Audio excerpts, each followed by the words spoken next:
అందుకే శ్రీశైల సుప్రభాతానికి ఉన్నటువంటి గొప్పతనం ఏమిటంటే భగవంతుని యొక్క నామావళి చెప్పబడుతుంది. ఇందులో కలవు నామ సంకీర్తన.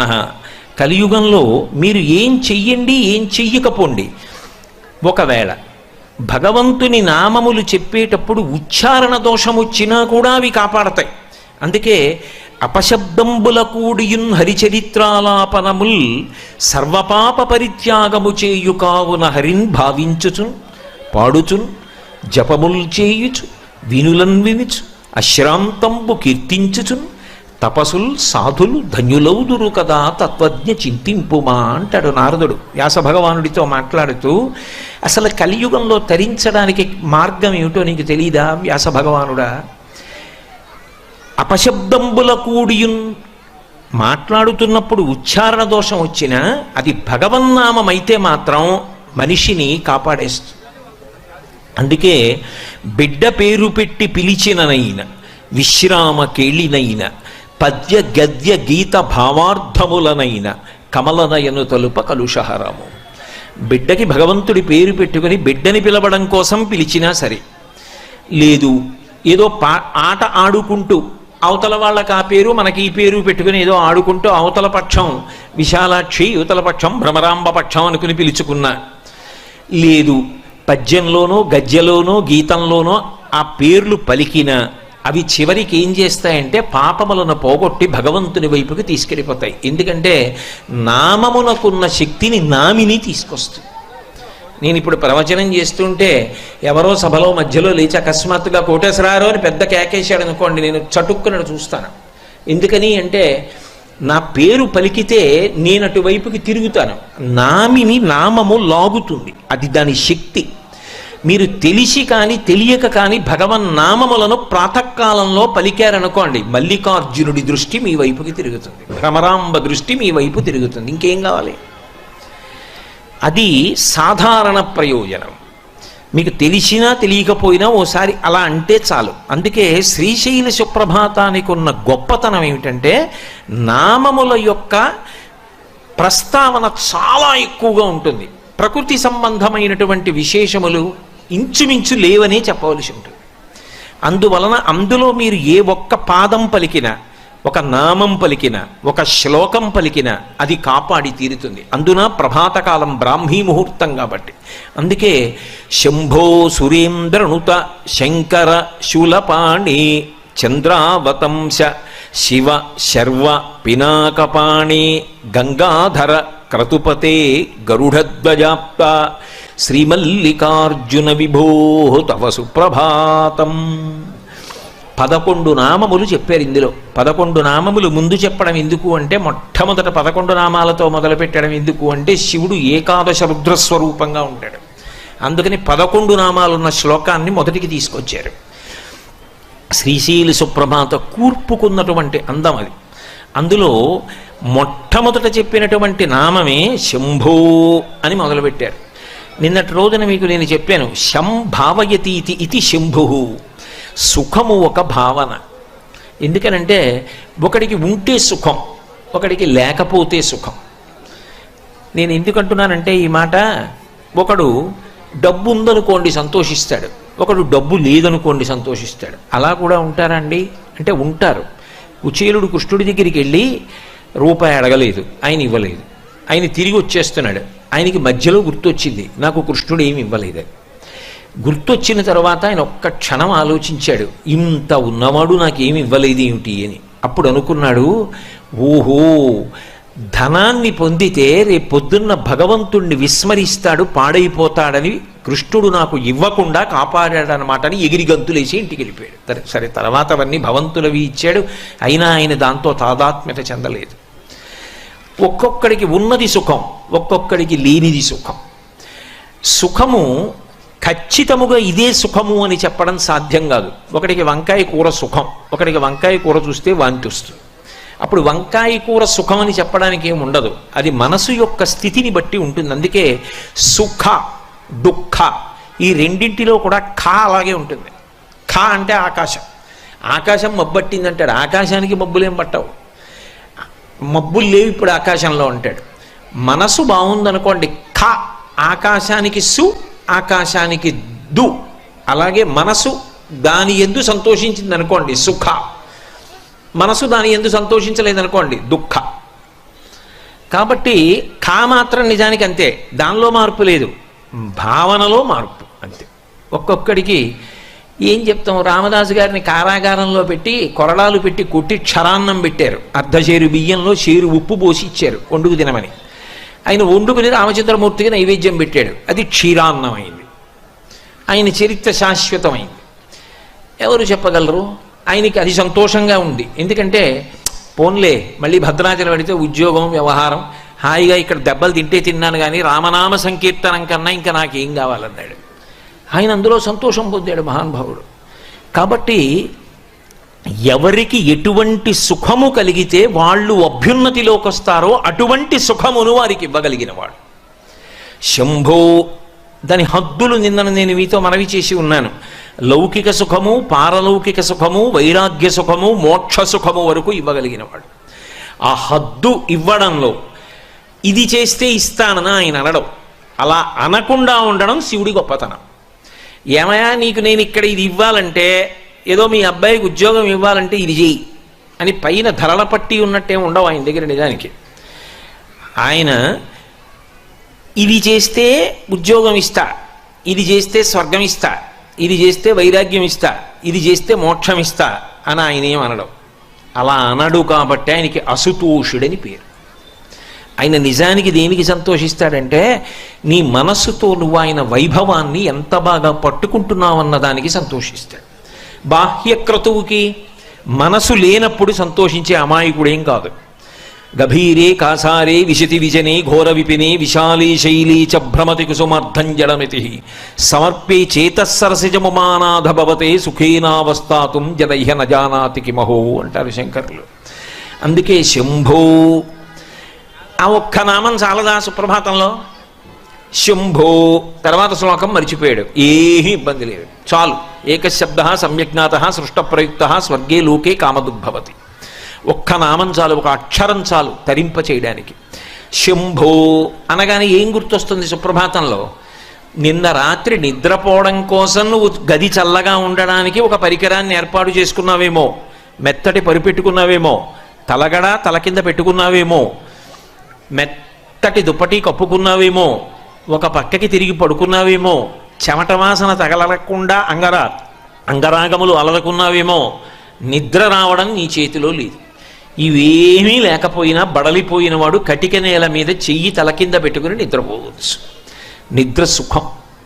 ఆ నిద్ర అన్న సుఖం ఇవ్వడానికి ఏం చేస్తే ఆయన ఇస్తున్నాడు? మనం ఏం చేస్తే ఇవ్వలేదు ఆయన. అసుతోషుడు. అసుతోషుడు అంటే నువ్వు మనస్ఫూర్తిగా ఇంత చేసిన ఆయన పరమ సంతోషాన్ని పొందుతాడు. మనసు పెట్టకుండా ఇదంతా నేనే చేశానని ఎవడంటాడో వాడిని చూస్తే అసహ్యించుకుంటాడు. నువ్వెవడెవరా చేయడానికి నాకని. అందుకే శంభో సురేంద్రనుత. ఆయన కీర్తింపబడేది ఎవరి చేత అంటే దేవేంద్రాదులు కీర్తన చేస్తూ ఉంటారు. ఎందుకని అంటే వాళ్ళ లోకములలో శాంతి భద్రతలు, రాక్షసుల వలన దాడి లేకపోవడం, ఆయన పదవి యందు ఊంచుకుని పరిపాలన నిర్వహించడం కూడా ఎవరి మీద ఆధారపడతాయంటే శివానుగ్రహం మీద ఆధారపడతాయి. అందుకని నిరంతరము ఎవరి చేత కీర్తింపబడుతుంటాడంటే దేవేంద్రాదులు కీర్తిస్తుంటారు. శంభో సురేంద్రనుత శంకర. శంకరోతీతి శంకర. శుభములను చెయ్యడం తప్ప అన్యమైన విషయం అసలు ఆయన దృష్టిలో ఉండనే ఉండదు. ఎప్పుడు ఏది చేసినా లోకమునకు శుభమొక్కటే చేసేవాడు ఎవరుంటాడో ఆయనని మాత్రమే శంకర అని పిలుస్తారు. అందుకే మీరు గమనించండి, ఎప్పుడైనా ఎవరైనా సన్యాసాశ్రమం తీసుకుంటే వాళ్ళు పుట్టినప్పుడు కుటుంబంలో తల్లిదండ్రులు ఏ పేరు పెట్టారో దాన్ని గురువుగారు మారుస్తారు, మార్చి సన్యాసాశ్రమ నామం ఇస్తారు. మీరు లబ్ధప్రతిష్ఠులై సన్యాసాశ్రమ స్వీకారం చేసిన ఎవరి పేరైనా చూడండి మారింది. ఒక్క శంకరాచార్యుల వారి పేరు మాత్రం గోవింద భగవత్పాదులు మార్చలేదు. ఎందుకు మార్చలేదో తెలుసా? కైలాస శంకరుడు కాలడి శంకరుడిగా వచ్చాడు. శంకర మహోపకారం చేయడానికి వచ్చినటువంటి వ్యక్తి.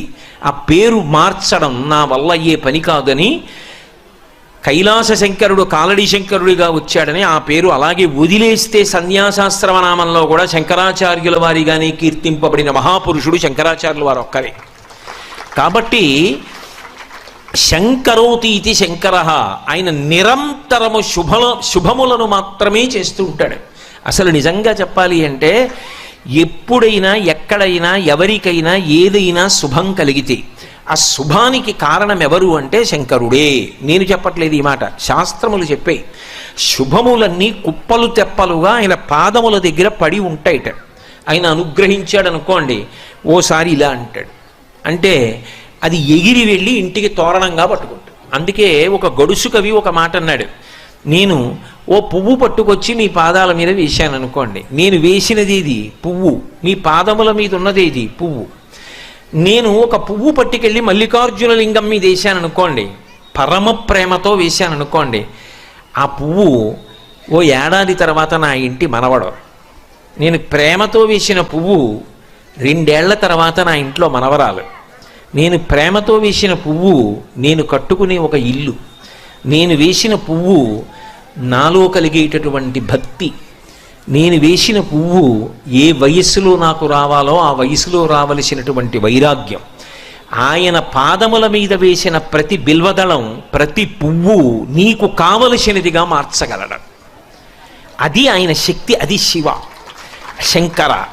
నీకేది కావాలో దానిగా మార్చి తోరణం గడపని పట్టుకునేటట్టు చెయ్యగలిగిన వాడెవరు అంటే శంకరుడు. అందుకే మీరు గమనించండి, లోకంలో దీనికి పరిష్కారం ఏమి అన్నది అందట్లేదనుకోండి, అప్పుడు ఏం చెప్తారంటే అభిషేకం చేయించుకోండి శివలింగానికి అంటారు. ఇక అది బ్రహ్మాస్త్రం, ఇంకంతకన్నా ఏమీ ఉండదు. ఒకసారి అభిషేకం చేయించేసుకోండి అంటారు. శృంగగిరి పీఠాధిపత్యం వహించినటువంటి చంద్రశేఖర భారతీ స్వామి వారి దగ్గరికి ఒకప్పుడు ఒక విద్వాంసుడు వెళ్ళాడు. ఏం అలా ఉన్నావు అని అడిగారు. నా భార్య ఆరోగ్యం బాగుండట్లేదు, వైద్యులు వచ్చి వైద్యం చేసినా ఆమెకి తగ్గకపోగా రోజు రోజుకి ఆరోగ్యం క్షీణిస్తోంది, మీ పాదముల మీద నమ్మకంతో శృంగేరి వచ్చానన్నారు.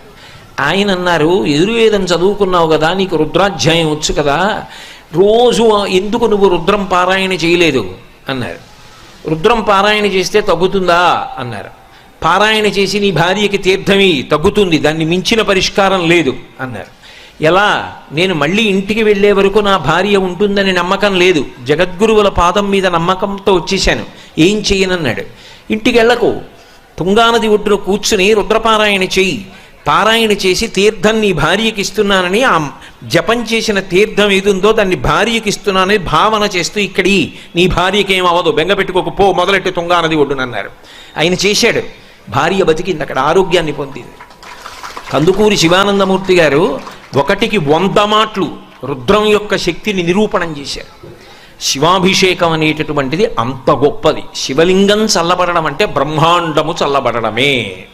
ఈ దేశంలో ఆశీర్వచనం ఏమిటంటే మీ మనసు చల్లగా ఉండాలి, మీరు చల్లగా ఉండాలి, మీ ఇల్లు చల్లగా ఉండాలి, లోకం చల్లగా ఉండాలి. అంతా చల్లగా ఉండడం శివలింగం చల్లబడడం మీద ఆధారపడి ఉంటుంది. శ్రీశైల క్షేత్రం యొక్క గొప్పతనం ఏమిటంటే అసలు వృద్ధమల్లికార్జున లింగాన్ని మీరు ఇలా ముట్టుకోండి, మంచు ముక్క ముట్టుకున్నట్టు ఉంటాడు మహానుభావుడు. అంత చల్లగా ఉంటాడు. ఆయన అంత చల్లగా ఉన్నాడు కాబట్టే ఈ రాష్ట్రం దేశం ఇంత చల్లగా ఉన్నాయి, ఏ ఇబ్బందులు లేకుండా. కాబట్టి శంకర, అందుకే శివానంద లహరిలో అంటారు, కరస్తే హేమాద్రౌ గిరిజ నికటస్తే ధనపతౌ శిరస్తే శీతాంశౌ చరణయుగళస్తే అఖిల శుభే గృహస్థే స్వర్భూజామరసురభిచింతామణిగణే కమర్థం దాస్యేహం భవతు భవదర్థం మమ మనః అంటారు. ఆయనకి మనం ఇవ్వడం ఏమిటి? కరస్తే హేమాద్రౌ, ఆయనకి ఒక చేతిలో బంగారు కొండ ఉంది, మీరు పర్వతాన్ని పట్టుకున్నాడు ఆయన. ఆయనకి మనమేమి ఇస్తాం? ఓ బంగారం గొలుసు చేయించగలమా మనం బంగారు పర్వతం ఉన్నవాడికి? కరస్తే హేమాద్రౌ గిరిశ నికటస్తే ధనపతౌ, నవనిధులకు అధిపతి కుబేరుడు చేతులు కట్టుకుని పక్కన నిలబడి ఉంటాడు. ఎప్పుడైనా ఇలా చూసి కుబేరా అని ఏమైనా అడుగుతాడేమో అని. అప్పటి నుంచి ఇప్పటికి అడగలేదు, అడగడు కూడా. నవనిధులకు కుబేరుడు అధిపతి కావడానికి కారణం శివానుగ్రహం. కాబట్టి నికటస్తే ధనపతౌ గృహస్థే స్వర్భూజామరసురభిచింతామణిగణి, ఆయన ఇంట్లో కామధేనువులు, కల్పవృక్షములు, చింతామణులు ఇవన్నీ కుప్పలు తెప్పలుగా ఉన్నాయి. ఇంకా మనమేమిస్తాం ఆయనకి? శిరస్థే శీతాంశౌ, ఆయన శిరస్సు మీద చంద్రవంక ఉంది. చరణయుగళస్తే అఖిల శుభౌ, అమాయకత్వం ఏమిటంటే శివుడికి నేనేదో చేసి పెట్టానన్నా, అసలు నీకు ఆ చేసి పెట్టే అదృష్టం ఇచ్చినవాడు ఆయన. ఆయన కాలిలా కదిపితే చరణయుగళస్తే, ఆయన పాదముల దగ్గర శుభములన్నీ పడి ఉంటాయి. మనం పువ్వు వేసామనుకోండి, పరమభక్తితో వేసామనుకోండి, దాన్ని మనవడిగా మార్చి ఇలా అంటాడు. వాడు ఎగిరొచ్చి కొడుకు ఒళ్ళో పడుకుంటాడు, తోరణం పైన కట్టి వాడి తాతయ్య సంతోషంగా బాలసారి చేస్తాడు ఇంట్లో. ఆయన పాదముల మీద శుభాలన్నీ ఉన్నాయి. ఇంకా నేనేమిస్తాను? నేను ఇవ్వగలిగింది ఒకటే, కమర్థం దాస్యేహం భవతు భవదర్థం మమ మనః. నీ మనసు ఆయన పాదముల దగ్గర పెట్టి పూజ చేయించాలి. అది పెట్టించడం శ్రీశైల మల్లికార్జున సుప్రభాతం యొక్క గొప్పతనం. అందుకే నీకు తెలిసి నామమునందు రమించావా అదృష్టం, నీకు తెలియదు ఇంకా అదృష్టం. ఎందుకని? నీకేం తెలియక్కర్లేదు, ఆ నామం పలికితే చాలు. కోటేశ్వరరావు అన్న మాటకి అర్థమేమి, అందులో ఎన్నక్షరములున్నవి, ఆ అక్షరములలో ప్రతిపాదింపబడిన విశేషార్థములేమి, ఇవన్నీ తెలియక్కర్లేదు కోటేశ్వరరావుని మీరు పిలవడానికి, నేను చూడ్డానికి. అంత తెలిసి పిలిచినా నేనే చూస్తాను, ఏమీ తెలియకుండా పిలిచినా నేనే చూస్తాను. సుప్రభాతంలో మీరు శంభో సురేంద్రనుత శంకర శూలపాణి అంటే తెలిసి పిలిచిన వాడికి అలాగే చూస్తాడు, తెలియక పిలిచిన వాడికి అలాగే చూస్తాడు. అందుకే తరించడానికి అవకాశాన్ని మల్లికార్జున సుప్రభాతమునందు ప్రతిపాదన చేశారు. ఆయన నామములకు ఎక్కువ ప్రాధాన్యత ఇచ్చారు. శంభో సురేంద్రనుత శంకర శూలపాణి, చేతిలో త్రిశూలం పట్టుకుని ఉంటాడు. ఆ కూర్చడంలో కూడా సొబగేమిటంటే, సుప్రభాత పఠనం చేసేటప్పుడు ఉద్వేగంతో ఉండకూడదు. అది చాలా సాత్వికంగా మనసు రమిస్తూ ఎంతో సంతోషంగా పలకాలి. అది కూడా మెట్టెక్కుతున్నట్టుగా ఉండాలి. ఎంత అందంగా ఉండాలంటే, సుప్రభాతం పాడుతున్నప్పుడు మీలో ఒక పరవశం ఉండాలి. ఆ పరవశం, మీరు అటువంటి వాణ్ణి చూడాలి చూడాలి చూడాలన్న సంతోషం ఉండాలి. నిన్న మీకు చెప్పాను కదా, నతిరియం, పార్వతీ పరమేశ్వరులను కలిపి నమస్కారం. వాళ్ళు కనబడినప్పుడు అలాగే కనబడాలి. నమ శివాభ్యాం నవయవ్వనాభ్యాం పరస్పరాశ్లిష్ట వపుర్ధరాభ్యాం నగేంద్ర కన్యా వృషకేతనాభ్యాం నమో నమ శంకర పార్వతీభ్యాం అని. ఆయన కనపడినప్పుడు సంతోషం అనేటటువంటిది ఎలా ఉండాలి? పొంగు కింద ఉండాలి. పాలు పొంగుతున్నాయి అనుకోండి, అప్పుడు నేను అంత దూరంలో ఉంటే పాపం వాడు వచ్చేదాకా ఆగుదామని మెలిమెలిగా పొంగవు, చర్రున పొంగిపోతాయి అంతే. ఆ దర్శనం చెప్పినప్పుడు పొంగు అలా వెళ్ళాలి. అందుకే ఆ శ్లోకాల యొక్క రీతి అలా వెడుతుంది. అమలం కమలోద్భవ గీత గుణం సమదం సమదాసురనాశకరం రమణీయ రుచిం కమనీయ తనుం నమ సంబ శివం తపాపహరం శివం శంకరం బంధురం సుందరేశం నటేశం గణేశం గిరీశం మహేశేందు నేత్రం సుగాత్రం మృడానీపతిం శ్రీగిరీశం హృదా భావయామి అంటున్నాం. ఆ అందం, ఆ వెళ్ళడంలో ఆ అందాన్ని అంత గుప్పించారు శ్రీశైల సుప్రభాతంలో. అందుకే అది చదువుతున్నప్పుడు మొదట స్వామికి మేలుకొలుపు పలుకుతున్నాం అన్నప్పుడు ఆ సౌమ్యత, ఆ అందం అలా నడవాలి. అందుకే నామములను గుదిగుచ్చేటప్పుడు ఎక్కడా ఉచ్చరించడంలో కష్టపడవలసిన అవసరాన్ని తీసుకురాల. శంభో సురేంద్రనుత శంకర శూలపాణి, అందులో శకారం అంతా తిరిగింది. ఆ శకారం బాగా తిరగడంలో ఏమవుతుందంటే శాబ్దిక సౌందర్యం, గొప్ప అందము ఆవిష్కృతమవుతుంది. చదువుతున్నప్పుడు మీకే ఒక సంతోషంగా ఉంటుంది. నేను నిజం చెప్తున్నాను, మీరు మల్లికార్జున సుప్రభాతం ఇంట్లో చదువుతున్నారనుకోండి, పరవశించి అలా వెళ్ళి బయట ప్రకృతి వంక చూస్తూ ఇంకా చీకటి చీకటిగా ఉండగా ఒక్కసారి శ్రీశైలాన్ని, శ్రీశైల దేవాలయాన్ని, ఆ మల్లికార్జున దేవాలయం, పెద్ద నందీశ్వరుడు, రత్నగర్భ గణపతి పీఠం మల్లన్న గారు, ఇవన్నీ జ్ఞాపకం చేసుకుని ఓసారి ఆ సుప్రభాతం జరుగుతూ శంభో సురేంద్రనుత శంకర శూలపాణి చంద్రావతం శివ శర్వ పినాకపాణి గంగాధర క్రతుపతే గరుడధ్వజాప్త శ్రీమల్లికార్జున విభో తవ సుప్రభాతం అనండి. మీ ఇంట్లో చదువుకునే పిల్లలు అంటారు, నోట్లో చదువుకుంటావా తాత, నాకు దీని మీద దృష్టి పెట్టలేకపోతున్నానంటాడు. అది లాగేస్తుంది. అలా గుచ్చారు. ఆ నామాలని గుడిగుచ్చినప్పుడు కూడా అంత అందము శబ్దమునందు ఆవిష్కృతమవుతుంది. ఇక దానిలో మీరు రమించగలిగితే ఏ ఒక్క శ్లోకం చెప్పినా, ఒక్క నామం చెప్పినా, ఒక పాదం చెప్పినా మీ మనసు మల్లికార్జున లింగం దగ్గరికి వెళ్ళిపోతుంది. మీరు బాహ్యంలో ఎక్కడుంటే ఏమంటే నా ఉద్దేశ్యం, ఇంట్లో ఉండిపోయినా శ్రీశైలంలో లేనివారు మీరేం కాదు, మీరు శ్రీశైలంలోనే ఉన్నారు. సుప్రభాతం తెల్లవారుజామున మిమ్మల్ని మల్లికార్జున లింగం దగ్గరికి, భ్రమరాంబ దగ్గరికి తీసుకురాగలదు. అదొక యోగ విద్యలండి. అందుకే శంభో సురేంద్రనుత శంకర శూలపాణి. శూలపాణి అంటే చేతిలో త్రిశూలం పట్టుకున్నాడు. శూలము అంటే ఏదో ఒక్క అంచు మాత్రమే ఉండి గుచ్చడానికి పనికొచ్చేది కాదు, త్రిశూలం. ఏమిటా త్రిశూలం అంటే ఆయనకి అలా ఉంటే సరదాగా ఉంటుందండి, అందుకని అలాంటి ఆయుధం పట్టుకున్నాడు అన్నది అన్వయం కాదు. ఆయన అలా ఎందుకు పట్టుకుంటాడో శివమహాపురాణంలో చెప్పారు. త్రైగుణ్యం శూలమేతస్యాపరసు సత్యనిష్టత అన్నారు. 3 గుణములకు ఆయన అతీతుడు. 3 గుణములకు అతీతుడై సత్వమునందు కాని, రజస్సునందు కాని, తమస్సునందు కాని, శుద్ధ సత్వమునందు కాని ఉండకుండా. అందుకే ఇలా 3 ఉంటే ఈ 3 ఒక ఊచకుంటాయి. ఆ ఊచ పట్టుకుంటాడు. అంటే శుద్ధ సత్వము సత్వము కన్నా గొప్పది. నిజానికి ఈ 3 గుణములలో తిరిగి శుద్ధ సత్వములోకి ఎడతారు. శుద్ధ సత్వము కూడా ఎవరి చేతిలో ఉన్నదంటే ఆయన చేతిలో ఉన్నది. ఆ స్థితికి మూడిటిని 4టిని దాటి ఎప్పుడు తనలో తాను రమిస్తూ ఉండగలిగినటువంటి గొప్ప స్థితి ఆయనది. అందుకే ఆయనకు ఒక విచిత్రమైన పేరుంది, ఉన్మత్త శేఖరాయ నమః. పిచ్చివాడు ఏం చేస్తాడు?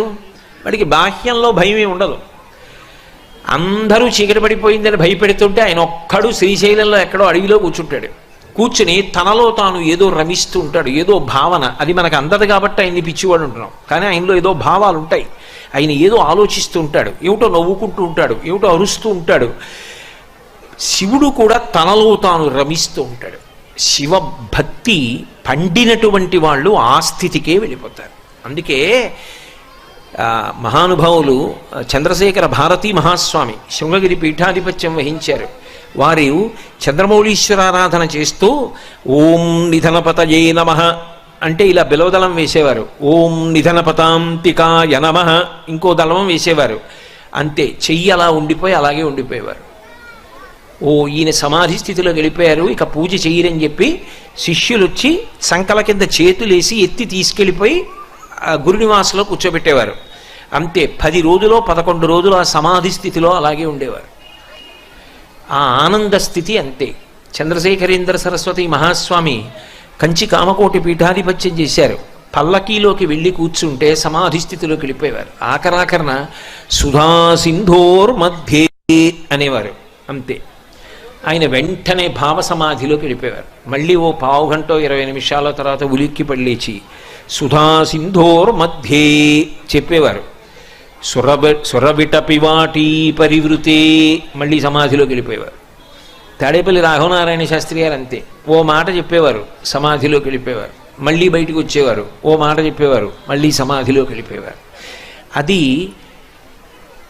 రామకృష్ణ పరమహంస మాటల్లో చెప్పాలి అంటే నల్లమందు మరిగిన నెమలిలా ఉంటుంది. ఆ భావ సమాధి అంత గొప్పది. అందుకే శ్రీశైల సుప్రభాతానికి ఫలశ్రుతి చెప్తూ ఒక మాట అంటారు, ఈ సుప్రభాతాన్ని ఎవడు చదువుతున్నాడో వాడు ఇహమునందు సుఖములను పొందుతాడు, చివరికి పరమేశ్వరుని యందు ఐక్యమైపోతాడు అని చెప్తారు. ఎందుకంటే భావన చెయ్యడము అలవాటైపోతుంది. కాబట్టి త్రైగుణ్యం శూలమేతస్య, త్రిగుణాతీతుడైన వాడెవరో వాడు శంకరుడు సుమా అని చెప్పడానికి శూలం పట్టుకుంటాడు. చాలంతకన్నా ఇప్పుడు నేనేమి శివతత్వం కాదు, సుప్రభాతం ప్రధానం నాకు. ఒకటి శంభో సురేంద్ర దుత శంకర శూలపాణి చంద్రావతంస. చంద్రవంక తల మీద ధరించి ఉంటాడు. అది నలుగురి ఆస్తి, ఒక్క శివుడే కాదు. నిజానికి శివుడు శుక్లపక్ష తదియ నాటి చంద్రరేఖ కంచి కామాక్షి కిరీటం మీద స్ఫుటంగా కనపడుతూ ఉంటుంది. ఆ చంద్రవంక ఎంత అందంగా ఉంటుందో మీరు ఎప్పుడైనా శుక్లపక్ష తదియ నాడు చూడండి, ఆకాశంలో వెతికి చూస్తేనే కనపడుతుంది, లేకపోతే కనపడదు. అందుకే అవ్యక్త రేఖామివ చంద్రరేఖాం అంటారు.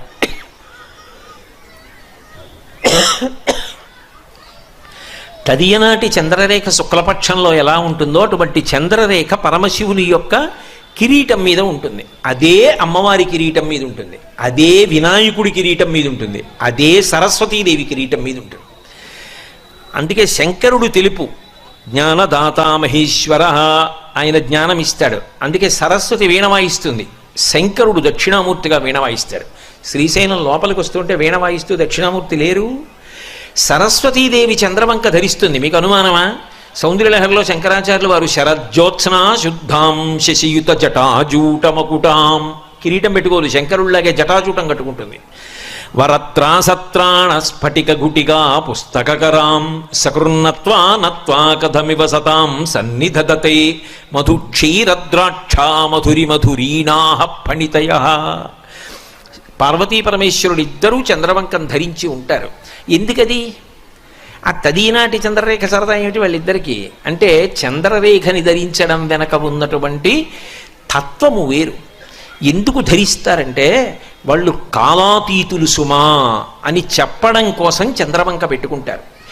చంద్రోద్భాసిత శేఖరే స్మరహరే గంగాధరే శంకరే సర్పైర్భూషిత కంఠకర్ణ వివరే నేత్రోద్ధ వైశ్వానరే దంతిత్వకృత సుందరాంబరధరే త్రైలోక్యసారే హరే మోక్షార్థం కురుచిత్త వృత్తిమమలాం అంతైస్తు కింకర్మభిః అంటారు. చంద్రోద్భాసిత శేఖరే, కాలం నడుస్తోందని గుర్తు ఏమిటంటే చంద్రుని యొక్క ఎదుగుదల తరుగుదల దృష్టిలో పెట్టుకుని తిథి చెప్తాం. ఇప్పుడు ఇవాళ ఉందనుకోండి, ఏదో పుష్యమాసే శుక్లపక్షే షష్ఠిమ్యాం వాసర భానువాసరే అని చెప్పాం. రేపు శుక్లపక్షే సప్తమిమ్యాం అంటామంటే ఇంకో కళ పెరిగింది.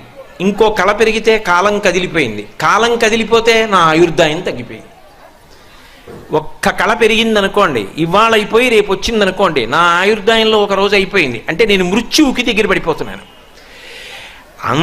చంద్రుని యొక్క కళలు పెరిగి తరుగుతూ ఉంటే మాసములు కదిలిపోతాయి. మాసములు కదిలిపోతే ఆయువు తరిగిపోతుంది. అందుకే ఆయుర్నశ్యతి పశ్యతాం ప్రతిదినం యాతి క్షయం యవ్వనం ప్రత్యాయంతి గతాః పునర్న దివసాః కాలో జగద్భక్షకః లక్ష్మీస్తోయతరంగభంగ చపలా విద్యుచ్చలం జీవితం తస్మాన్మాం శరణాగతిం కరుణయా త్వం రక్ష రక్షాధునా అంటారు. ఆయన అలా కాలం వెళ్ళిపోతోందని చెప్పి ఆయన మృత్యువు చేత గ్రసింపబడడం. ఆయన కాలాతీతుడు, కాలమునకు అతీతముగా అలాగే ఉంటాడు. అందుకే వాళ్ళిద్దరికీ జుత్తు నాకు తెల్లబడదు, ఇద్దరి జుత్తు నల్లగా ఉంటుంది, ఇద్దరూ ఎప్పుడూ యవ్వనంలో ఉంటారు. కాలాతీతుడైన వాడెవరో వాడు మాత్రమే మనని కూడా కాలాతీతుణ్ణి చేసి మోక్షం ఇవ్వగలడు. ఇక కాలమునందు మళ్ళీ పుట్టవలసిన అవసరం, పెరగవలసిన అవసరం, తరగవలసిన అవసరం, నశించవలసిన అవసరం లేకుండా చెయ్యగలిగిన వాడు ఆయనొక్కడే. అందుకే కాలమునకు సంకేతమైన కాలుణ్ణి చంపిన, పుట్టుకకు కారణమైన కాముణ్ణి చంపిన ఆయన వల్ల సాధ్యం తప్ప అన్యుల వలన సాధ్యము కాదు. అందుకే వక్షస్థాడనమంత కస్య కఠినాపస్మార సంవర్ధనం బుభృత్పర్యటనం నమత్సురశిర కోటీర సంఘర్షణం కర్మేదం మృదులస్య తావకపదద్వంద్వస్య గౌరీపతే మచ్చేతో మణిపాదుకా విహరణం శంభో సదాంగీకురు అంటారు. అందరినీ చంపేసే యమధర్మరాజు గారి వక్షస్థలం మీద చంపి తందేసిన వాడు శివుడు. అందరిలో కామమును ప్రజ్వలింపచేసి జన్మకు కారణమైనటువంటి మన్మధుణ్ణి కంటిమంట చేత కాల్చేసిన వాడు శివుడు. అందుకే జన్మకి కారణం, మరణానికి కారణం ఆయన తీసేస్తాడు. అది చంద్రవంకకి గుర్తు. కాలమునకు ఆయన లొంగడు సుమా అని. అందుకే కాలాతీతుడు అని చెప్పడం కోసమని ఆ చంద్రవంకని ధరించి ఉంటాడు. అంటే ఆయన పాదములు ఎవరు పట్టుకున్నాడో వాడు కూడా మోక్షమును పొందగలడు.